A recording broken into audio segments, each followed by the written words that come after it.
Efésios capítulo 4, versículo 1 ao versículo 32. Todo o capítulo 4 você deve se colocar de pé para a leitura da palavra de Deus. Efésios capítulo 4, versículo 1 ao versículo 32.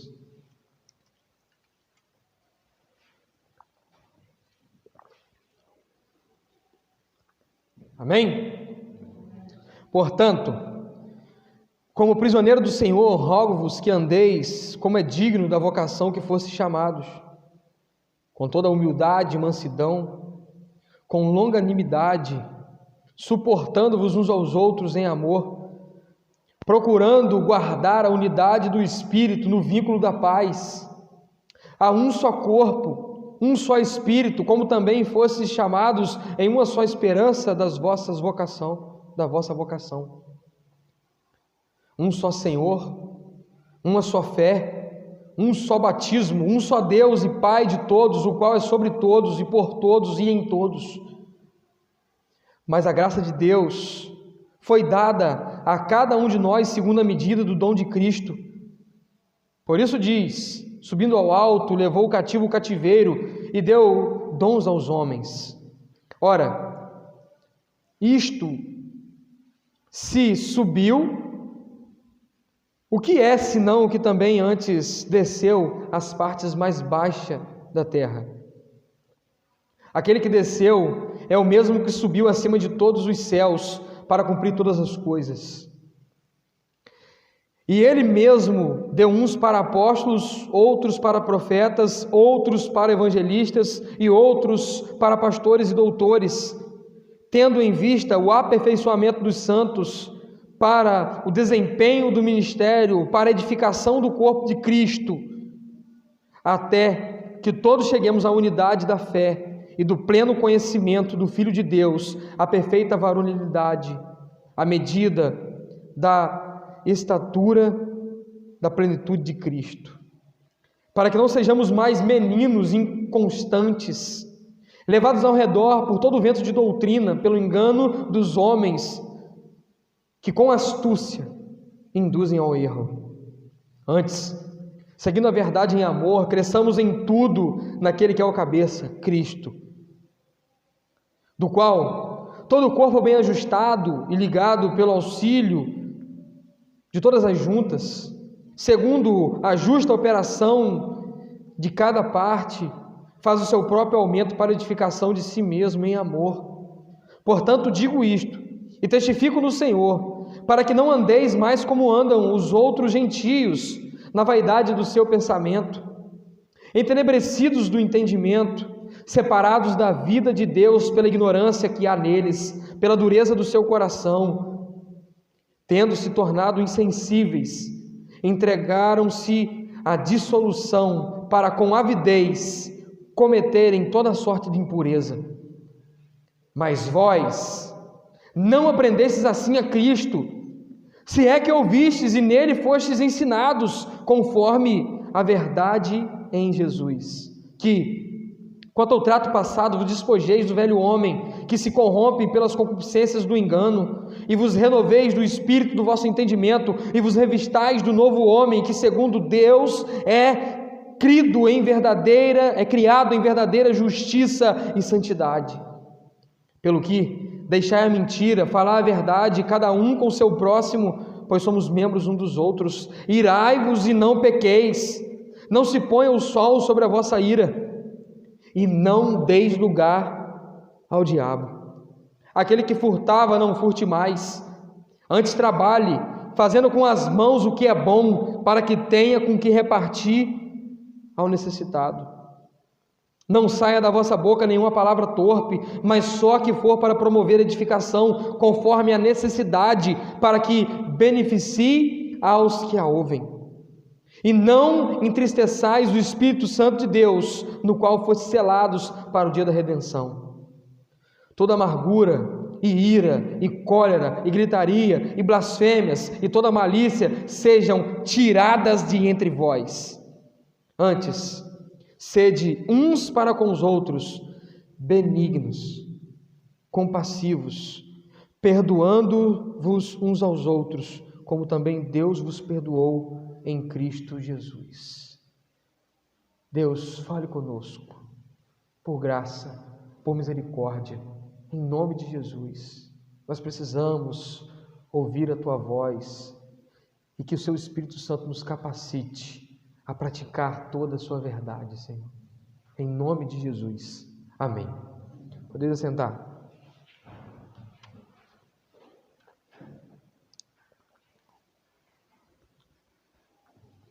Estamos pregando sobre o ambiente da Igreja do Senhor Jesus.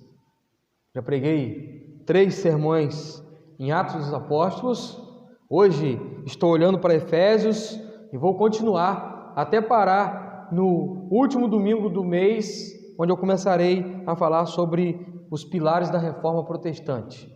Então, eu gostaria que você relembrasse rapidamente comigo aí a estrutura que nós já temos aqui. Nós temos uma igreja que é formada por pecadores, uma igreja que cresce, conforme nós vimos em Atos dos Apóstolos, e é natural esse crescimento.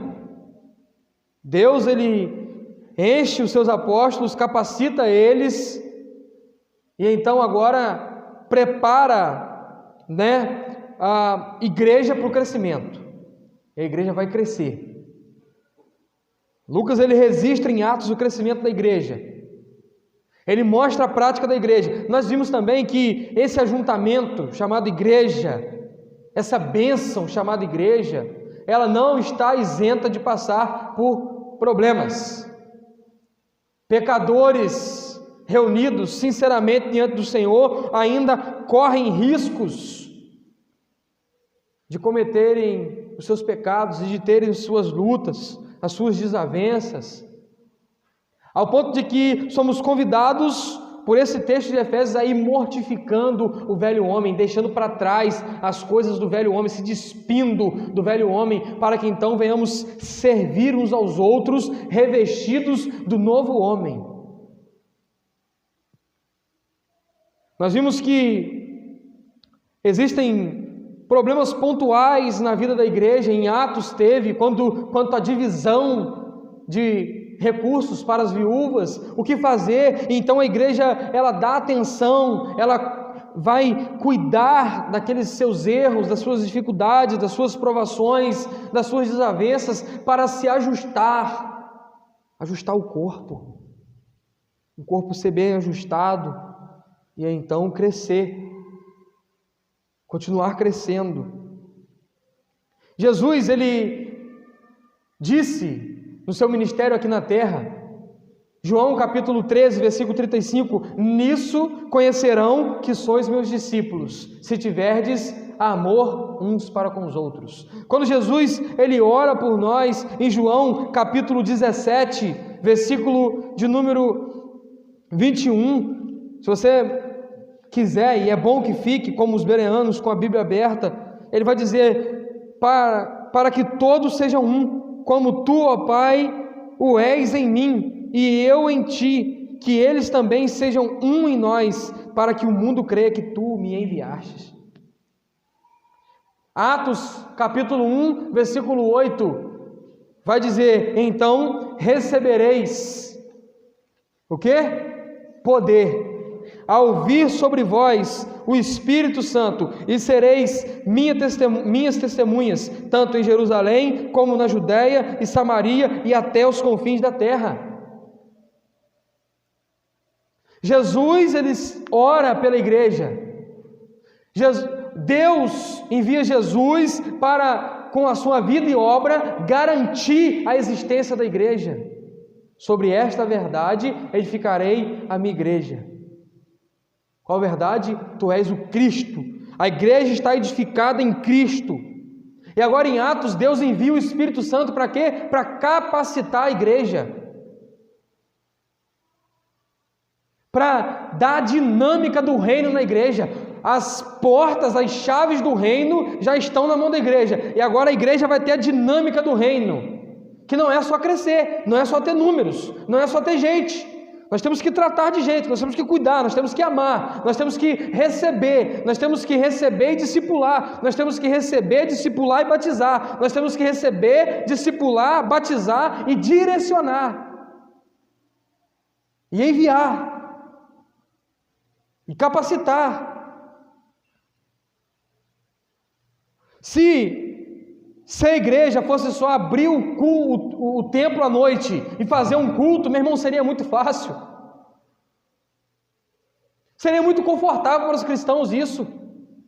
Mas se a igreja não é só abrir as portas do templo e cultuar.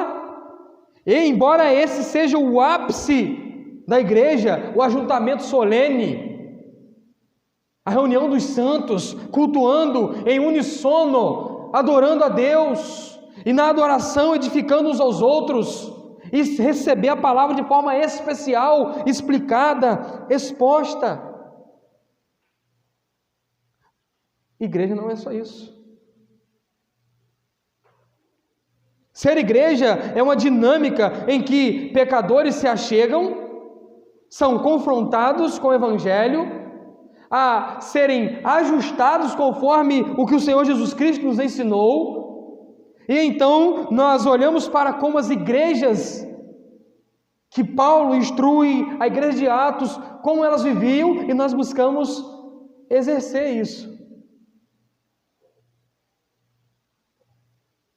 Irmão, se ser igreja e crescer como igreja fosse só receber gente bonitinha como Miguel, Vitor, gente tranquilinha, João e a Jéssica já vieram, estou falando daqueles mais antigos, Janaína e Leandro, seu Joel. Agora nós recebemos, irmãos, e vamos trabalhar para receber aqueles que vêm machucado, aquele que vem ferido, aquele que vem rejeitado, aquele que vem cheio de complexos, aquele que vem cheio de restícios de um mau ensino. E como que a igreja deve se portar diante disso? Na nossa dinâmica de igreja, nós nunca nos isentamos de passar por lutas, por dificuldades, por problemas. O irmão Jacinei está ali, muito antes do que eu na igreja, sabe que essa igreja, antes de mim, já passou por problemas. Quando eu cheguei nessa igreja, o irmão Jacinei lembra, no meu primeiro culto, na minha primeira sessão da igreja, nós tivemos um problema público. Na minha trajetória, já estou indo para 6 anos, e meu pastoreio está só começando. Estou indo para 6 anos. Nessa trajetória já tivemos as desavenças, onde nós tínhamos que parar, olhar para as Escrituras, ver o que o Senhor Jesus Cristo tinha nos ensinado a respeito daquela situação, resolver para avançar. A nossa igreja hoje, ela tem uma dinâmica, comprou uma Kombi, tem trazido pessoas, dá uma viagem, outra. Mas quando eu cheguei, já ensinei, está ali, eram 4 pessoas. Eu, Alcimara, Gicinei e Claudinha. Aí vinha Dinho,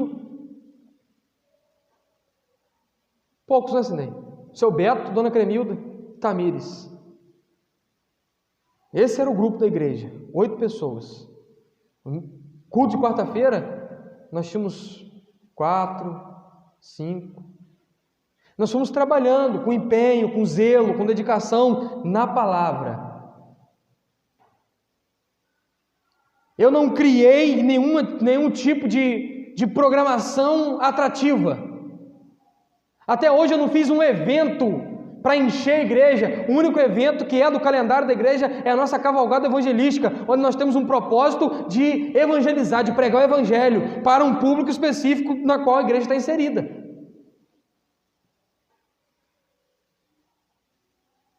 Eu não busquei no mercado de congressos gospel uma metodologia maneira para poder fazer a igreja crescer. O que eu fiz? Irmãos, nós precisamos orar e ler a Bíblia e pregar a Bíblia. E nós temos caminhado, irmãos. E nós temos andado. no ritmo de Deus. Nós temos ido na aceleração que Deus tem permitido. Deus tem trabalhado. Irmãos, tudo que nós precisamos para ser uma igreja relevante, uma igreja que é significativa para a sociedade, que impacta a sociedade, tudo que nós precisamos para isso está aqui nas Escrituras. Tudo que nós precisamos para ser uma igreja cativante está nas Escrituras. Eu não preciso mudar minha voz, eu não preciso adaptar o Evangelho às atualidades, eu não preciso mudar o nome de pastor e colocar coach, eu não preciso tirar o nome de igreja e colocar church. Eu preciso continuar pregando o Evangelho, eu preciso, na verdade, reformar a igreja de hoje. Nós precisamos reformar a igreja em nós, a nossa perspectiva de igreja. Porque muitas vezes, bem intencionados, nós estamos mórbidos. Fazemos muito pouco.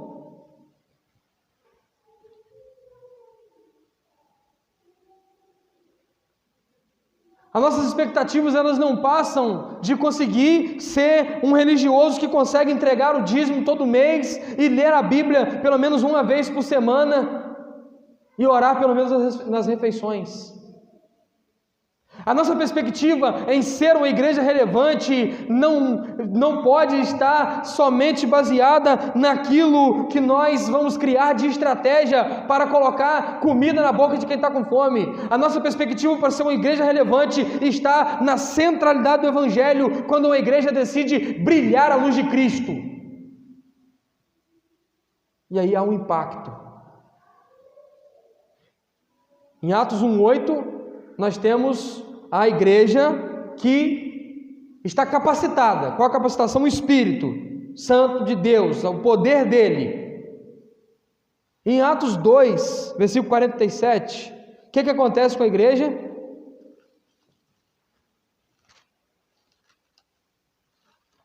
Você pode estar falando aí, pastor, o senhor leu outro texto, hein? O senhor leu o texto, saiu do texto, nunca mais voltou no texto, daqui a pouco o senhor vai concluir. Não vou não. Nem entrei na explicação para aplicação. Atos 2:47. Louvando a Deus e caindo na graça de todo o povo. Eu quero pegar essa frase aqui, e caindo na graça de todo o povo. E agora caminhar em Efésios capítulo 4, todo o capítulo vai ser abordado no decorrer dos sermões, mas olhar com os irmãos. Que igreja devemos ser para cair na graça de todo o povo? Uma igreja que se adapta, vai se adaptar à realidade de cada local para pregar um evangelho em partes para ser atraente. Uma igreja que vai a sociedade, mas tira Cristo do centro dela para cair na graça do povo. Uma igreja que bota muitas luzes, pinta de preto, contrata os melhores músicos, faz o maior sonzão e ela cai na graça de todo o povo. A igreja que está caindo na graça de todo o povo em Atos, que deve ser a nossa igreja para cair na graça de todo o povo, é uma igreja que está centrada em Cristo Jesus. É uma pregação que está sendo pregada com Cristo no centro. É uma vida de crentes que estão vivendo centrados em Cristo Jesus.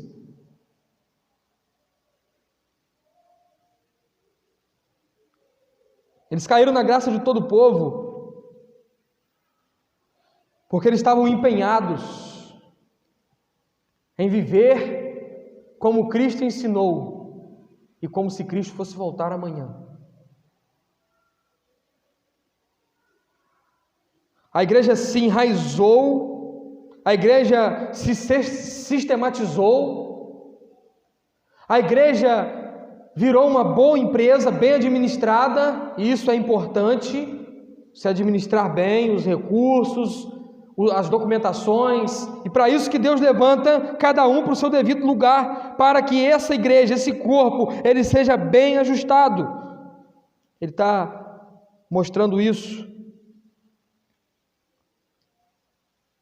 No versículo 11, ele deu uns para apóstolos, outros para os profetas, outros para evangelistas, outros para pastores e doutores, cada um na sua função, e ele vai dizer qual a finalidade disso, tendo em vista o aperfeiçoamento dos santos e o desempenho do ministério para a edificação do corpo de Cristo.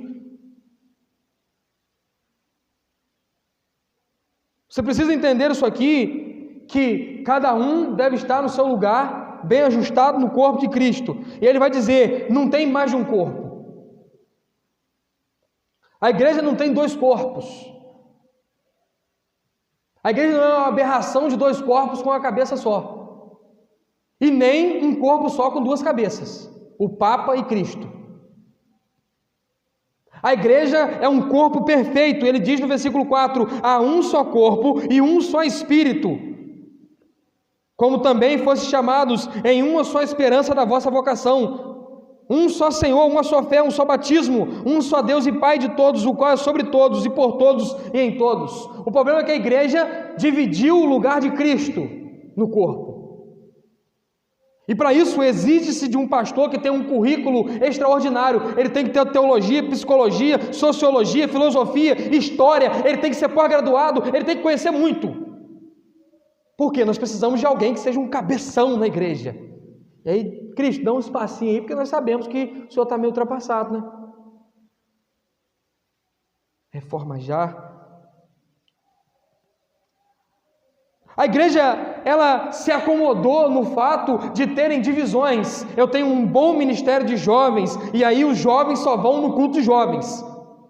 Eu tenho um bom ministério com homens, e aí os homens são zelosos com oração, e eles têm aquela vida privada entre eles, em comunhão entre eles. Eu tenho um excelente ministério com mulheres, e as minhas mulheres são dedicadas e zelosas entre elas. Não, não e não, um só corpo. Embora cada um no seu campo de atuação e cada um exerça o seu papel de excelência, os homens exercendo o seu papel de excelência na liderança da igreja, cuidando bem de suas casas, sendo zelosos com a palavra, no ensino bíblico familiar, sendo homens que tampam a frente no ministério, que chegam juntos, que praticam aquilo que a palavra de Deus exige deles. Mulheres que são zelosas no ensino, dedicadas à oração, são uma equipe de apoio fantástica ao ministério pastoral, oram pelo pastor, cuidam da família do pastor, são zelosas em oração. Jovens que se dedicam em empenhar força para evangelismo, para a dinâmica da igreja, para fazer a obra. Cada um na sua função, um corpo bem ajustado, mas não mais de um corpo. Todos unidos num só espírito.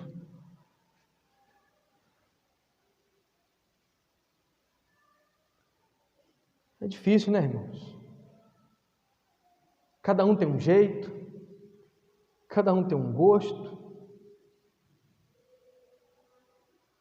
cada um tem uma personalidade, cada um anda de uma forma. Por isso que no versículo 8, 9 e 10, ele se dedica em frisar a obra de Cristo, aquilo que ele fez, porque só é capaz uma igreja de se ajustar pela obra de Cristo. E aí cada um com sua personalidade, cada um com o seu jeito, nós nos submetemos àquilo que Cristo nos ensina. E por isso ele vai abrir o capítulo dizendo: rogo-vos que andeis como é digno da vossa vocação. E depois ele vai repetir mais uma vez isso no versículo 17: não andeis mais como andam os gentios. Ele nos chama agora a nos andar, para que nós venhamos andar, nosso andar seja um andar nos passos de Cristo. Nós não andamos mais pisando no nosso salto alto, da nossa vaidade, da nossa soberba, do nosso jeitão. Nós andamos nos moldes de Cristo, como é digno da nossa vocação.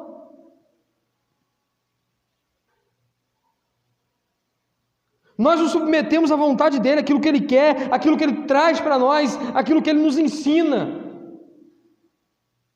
Então nós vivemos em conformidade àquilo que ele nos ensina.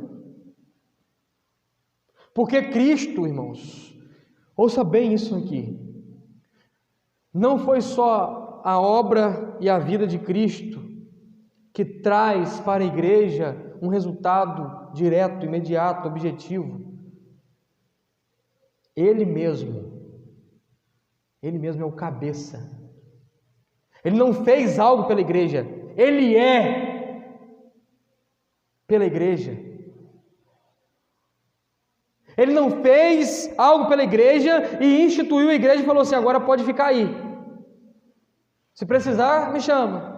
Não, ele é o Deus presente no seio da igreja, o sustentador da igreja, ele é a pedra fundamental da igreja. E ele também é o cabeça da igreja. Antes, seguindo a verdade, versículo 15, cresçamos em tudo naquele que é o cabeça, Cristo. Ele não vai dizer, cresça cada um por si mesmo, conforme aquilo que quer crescer, nas suas próprias vontades, para fazer aquilo que quer. Cresça naquele que é o cabeça, Cristo, porque nosso crescimento deve estar pautado na vida e obra do Senhor Jesus. Eu estou a fim de crescer, aí, e agora eu vou lá ver o que Karl Marx falou a respeito de convivência entre as pessoas, né? Para poder proporcionar um ambiente melhor onde eu estiver. Cristo, como Cristo, em Cristo. Não, sabe por quê? Porque tem uma teologia maneira aí, ela está sendo mais adequada, está na moda, está atraindo gente pra caramba, está ficando com culto lotado. Naquele que é o cabeça, Cristo. Qual que é a centralidade da teologia da igreja? Cristo.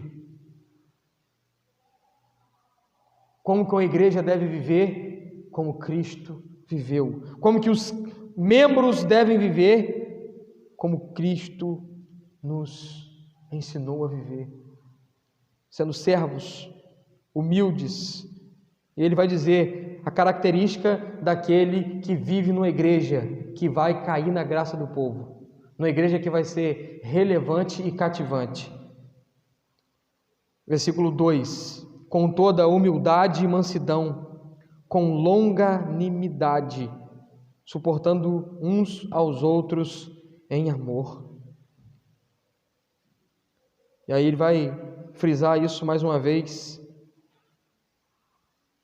No versículo 32, antes sede uns para com os outros benignos, compassivos, perdoando uns aos outros, como também Deus vos perdoou em Cristo Jesus. Ele vai nos chamar a atenção, irmãos, para que a vida na igreja não seja como uma vida que era no mundo.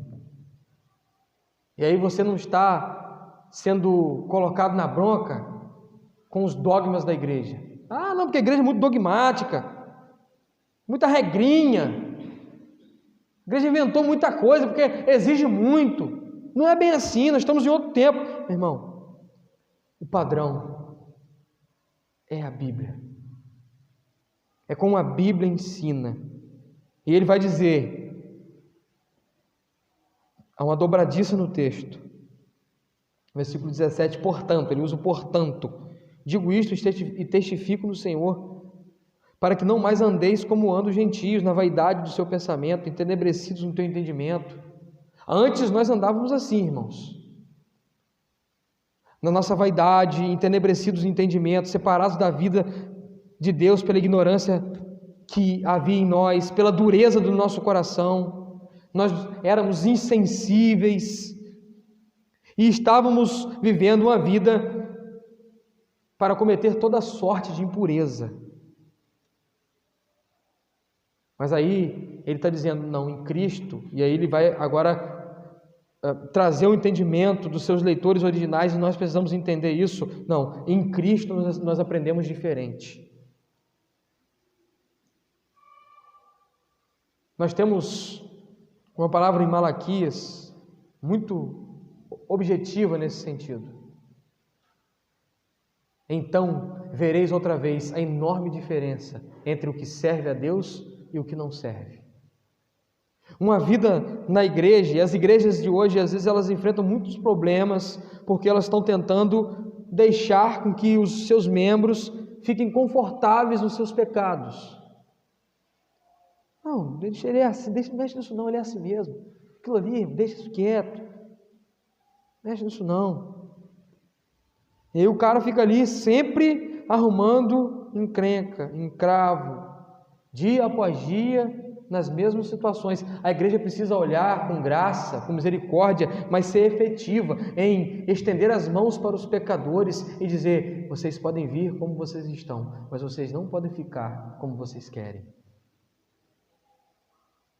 Essa é a ideia do texto. Nós andávamos assim, aí Cristo entrou em nossa vida, e quando Cristo entrou em nossa vida, Ele muda o nosso pensamento, Ele muda as nossas atitudes, Ele muda o nosso agir, Ele muda como que nós vamos andar diante da sociedade, para então nós sermos uma igreja relevante, que cai na graça do povo e que é cativante. Não é andando como nós andávamos, não é fazendo as mesmas coisas. O cara tá beleza, o cara vivia no mundo,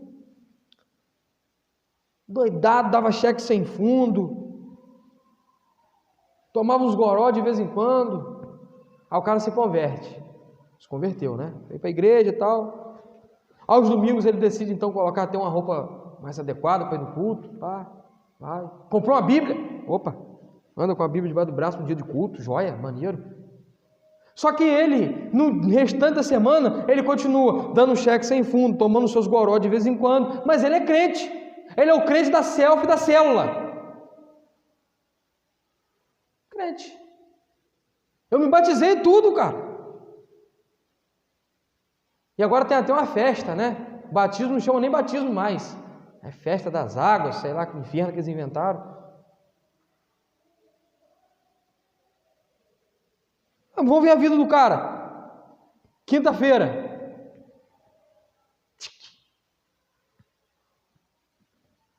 Foto com um grupão de oração. Domingo, não, domingo à noite, tem que fazer aquela foto maneira, né? Então, um pedacinho do rios, ou então um bumerangue do culto, né? Aquele bumeranguezinho. Restante da semana, cheque sem fundo, pregando mentira, traindo a esposa, andando de modo errado.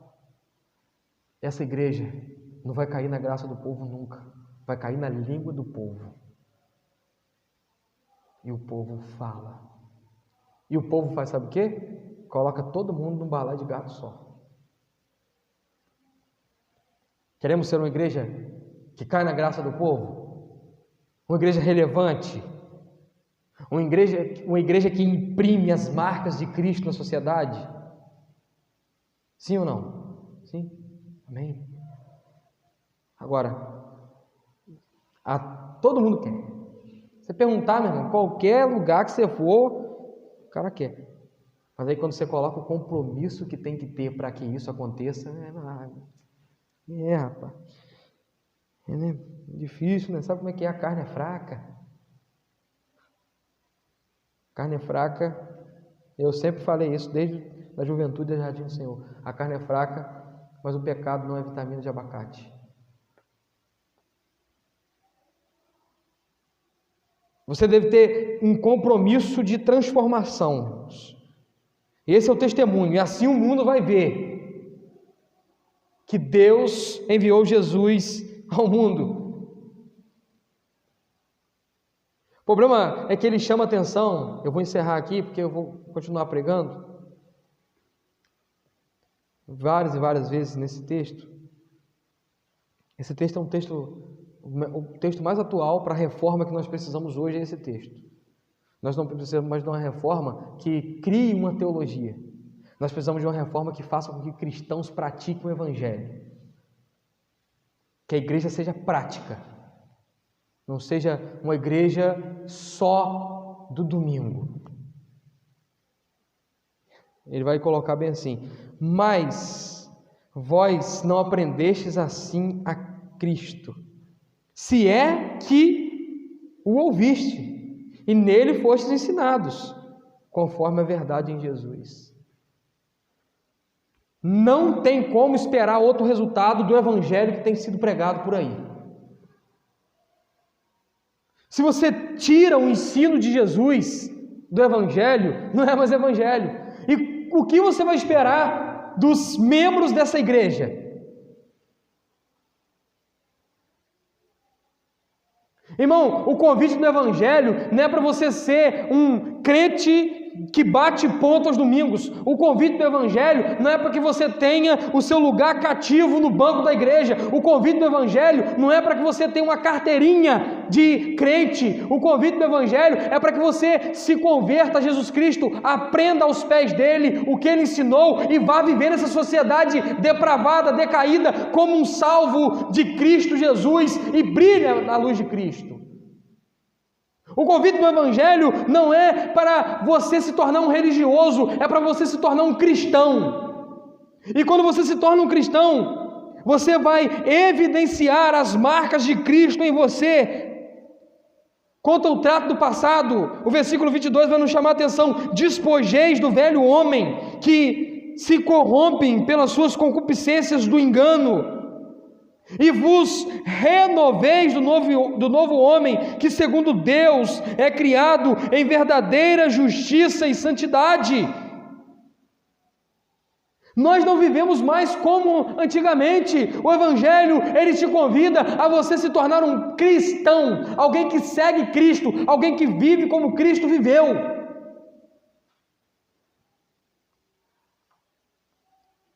E aí, como eu tenho insistido e falado, o cara abre a Bíblia e o texto de preferência desses pregadores emocionalistas são os textos do Antigo Testamento.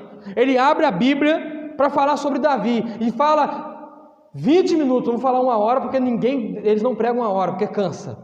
É muito cansativo o pastor que prega 1 hora, larga isso. O negócio é 20 minutos para todo mundo sair dali alegre, ter tempo para ficar na frente da igreja, bater um papo legal. O cara prega 20 minutos sobre Davi, falando que você tem que ser como Davi, que você tem que pegar as 3 pedrinhas que Davi pegou. A primeira pedra é a pedra da vitória, a segunda pedra é a pedra da conquista da casa própria, a terceira pedra é a pedra do carrão do ano. E agora aí quando ele termina essa pregação, ele fala assim: aceita Jesus. Qual Jesus? Ele tem que falar: aceita a pedra. Ele tem que falar: aceita Davi. O que o evangelho está nos chamando, irmãos, é para que nós venhamos voltar-se para Cristo Jesus e entregar a nossa vida e clamar por misericórdia para que Ele nos aceite, não nós, como bonzões demais, aceitar: vem cá, Jesus, vou te dar uma chance.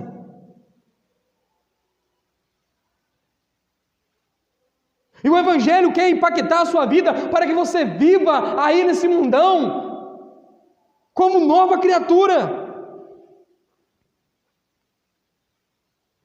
Não ensina sobre Cristo, não fala sobre cruz, arrependimento é xingamento para eles, e então aceita Jesus.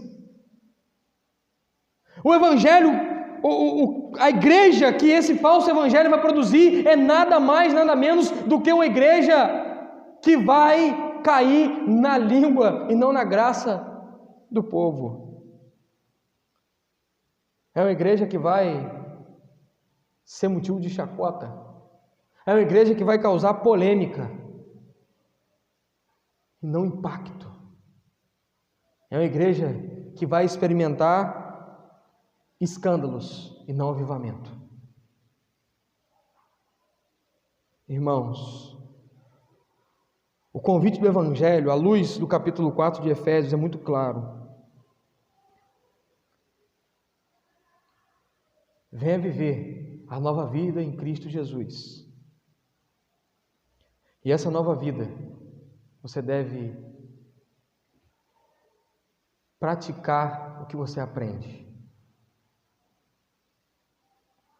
O Evangelho nessa noite está te convidando a deixar o velho homem e a se revestir da nova vida que há em Cristo Jesus.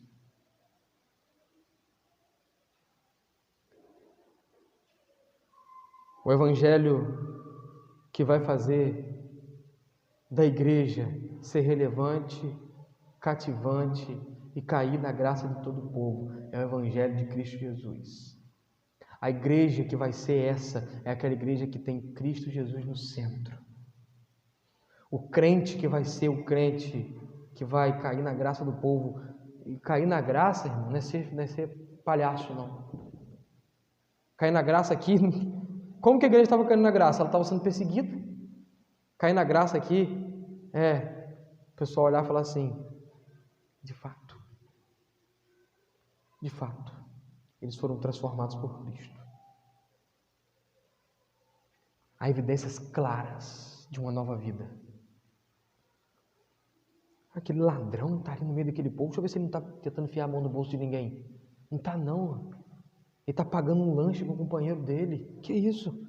Aquele que furtava, não furte mais, antes trabalha para que tenha com que repartir com aquele que não tem. Olha, aquela ali vivia fazendo fofoca na rua, falando da vida dos outros. Deixa eu ver se ela deve estar ali para pescar alguma coisa. Deixa eu observar. Está falando que há esperança em Jesus? Não estou entendendo. Nova vida. Nova vida. Nova vida em Cristo. O Evangelho te convida a viver uma nova vida em Cristo Jesus, se arrependendo dos seus pecados. Ele chama atenção para uma vida que era vivida por nós. Você e eu nos encaixamos exatamente nesses versículos aqui. Outrora,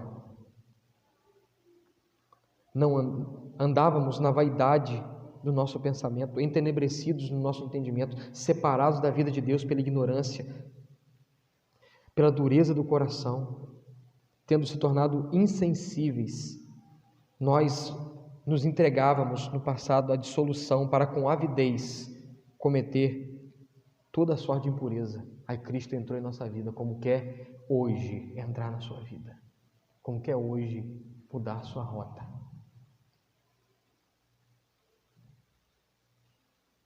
E aí nós vamos aprender em Cristo a viver uma vida que é toda para a glória de Deus.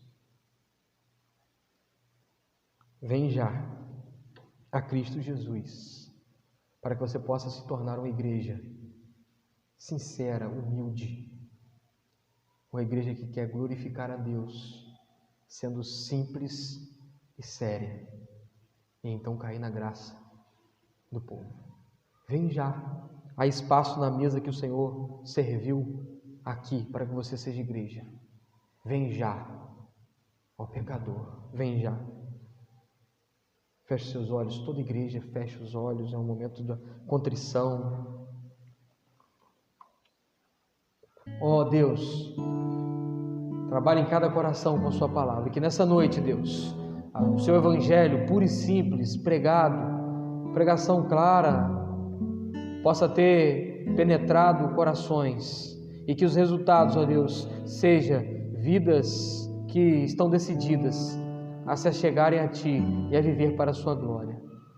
Que nessa noite, Deus, aumente o nosso comprometimento em ser um membro desse corpo, bem ajustado pelo vínculo do amor, cuidado por Cristo, encorajado pela ação do Espírito e pautados na verdadeira, inerrante e suficiente palavra do Senhor.